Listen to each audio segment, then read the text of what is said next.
మా అన్న పార్టీకి ఓటేయొద్దండి అని నర్రెడ్డి సునీత గారు మీడియా ముందుకు వచ్చారు.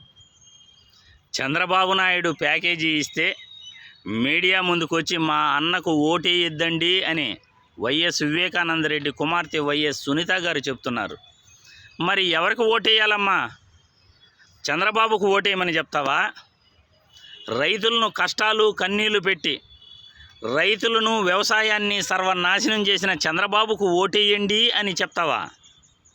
పోనీ నువ్వు ప్యాకేజీ తీసుకున్నందుకు, నీ లాయర్లకు డబ్బిస్తున్నందుకు చంద్రబాబుకు ఓటేయండి అని చెప్తావా? అదే కదా నువ్వు చెప్తా ఉంది. చంద్రబాబు అన్నకు థ్యాంక్స్, మహాసేన రాజేష్కు థ్యాంక్స్, పవన్ కళ్యాణ్ అన్నకు థ్యాంక్స్, నాకు సపోర్ట్ చేస్తున్న టీడీపీ నాయకులకు, జనసేన నాయకులకు, నా తరఫున మాట్లాడుతున్న అందరికీ థ్యాంక్స్ అంటున్నావు. నాయన బతుకున్నప్పుడు ఒక్కరోజు కూడా నువ్వు తిండి పెట్టల. వైఎస్ వివేకానందరెడ్డిని కాల్చి పీల్చి పిప్పి చేసావు.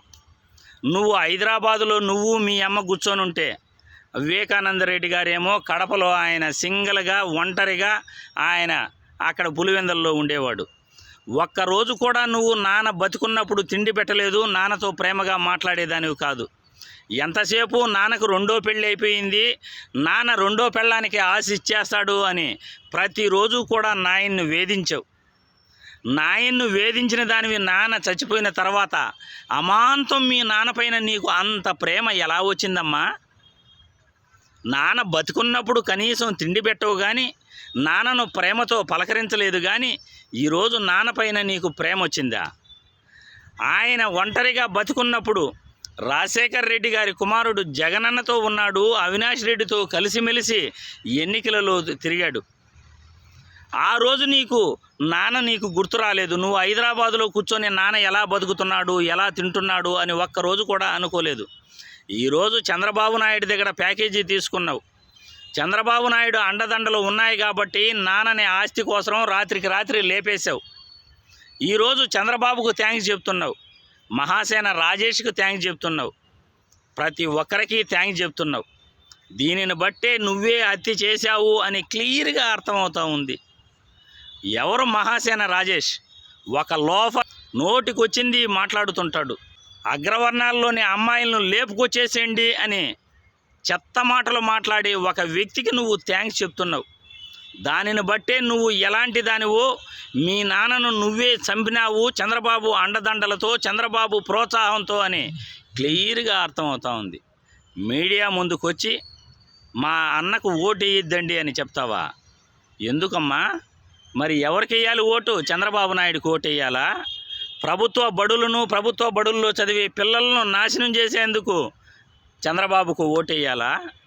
గ్రామాలలో ఉచితంగా వైద్య సేవలు అందుతున్నాయి. ఇప్పుడు మళ్ళీ ఆ వైద్య సేవలు గ్రామాలలో అందకుండా రైతులను, గ్రామాలలో ప్రజలను నాశనం చేసేందుకు చంద్రబాబుకు ఓటు వేయాలా?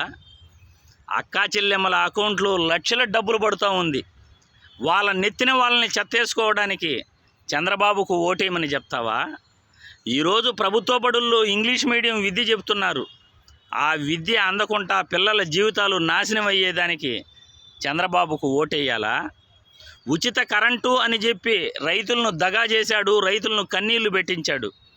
ఈరోజు రైతు భరోసా కేంద్రాల ద్వారా రైతులకు సహాయం చేస్తూ 9 గంటలు పగటిపూట కరెంట్ ఇస్తున్న జగనన్నకు ఓటు వేయకుండా చంద్రబాబుకు ఓటు వేస్తే రైతులను వాళ్ళ నెత్తిన వాళ్ళని చెత్తేసుకోమని చెప్తావా?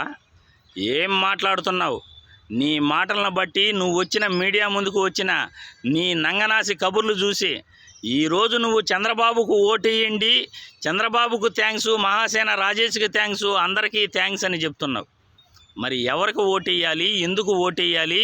పిల్లల జీవితాలను నాశనం చేసేందుకు, అక్కా చెల్లెమ్మల జీవితాలను నాశనం చేసేందుకు, నిరుద్యోగుల జీవితాలను నాశనం చేసేందుకు చంద్రబాబుకు ఓటేయాలా?